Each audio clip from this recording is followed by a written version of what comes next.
কাল ছিল সরস্বতী পুজো, আর সেই উপলক্ষে আমাদের বাড়িতে যে রীতিটা আছে সেটা হচ্ছে শীতল ষষ্ঠীর রান্না বান্না বা শীতল ষষ্ঠীর পুজো।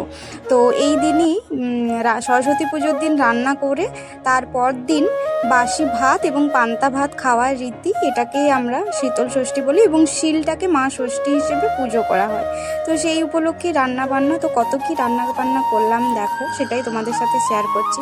এই যে মাছ ভাজা হলো, তারপর হচ্ছে মাছ ভেজে তুলে রাখা হয়েছে।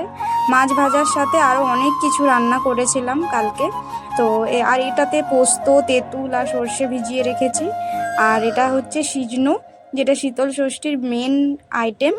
আর এটা হচ্ছে আলু ভাজা করব, আর মটরশুঁটি, কুল, সজনে ফুল, তারপর হচ্ছে শিম, বরবটি সব কাটা, আলু আর বাঁধাকপি, এগুলো সব ধুয়ে কেটে বানিয়ে রেখেছি। তারপর আলু ভাজা করেছি। আর এখানে সমস্ত রকমের 9 রকমের সবজি দেওয়া আছে, বেগুন, আলু, কুল, সজনে ফুল, সমস্তটা। দেখো আমি কত কি রান্না করেছি। মাছের টক, মাছ ভাজা, এটা হচ্ছে আলু ভাজা, মাছগুলো কড়া কড়া করে ভাজা, কারণ বাসি যেহেতু খাবো। এটা কুলের টক, এটা পোস্ত বড়া, শিম ভাজা, বেগুন ভাজা, তারপর হচ্ছে বাঁধাকপি, আর এটা হচ্ছে সজনে ফুলের তরকারি, আর তারপর হচ্ছে ভাত। তোমাদের বাড়িতেও কি শীতল ষষ্ঠীর রীতি আছে? অবশ্যই কিন্তু কমেন্টে জানাও।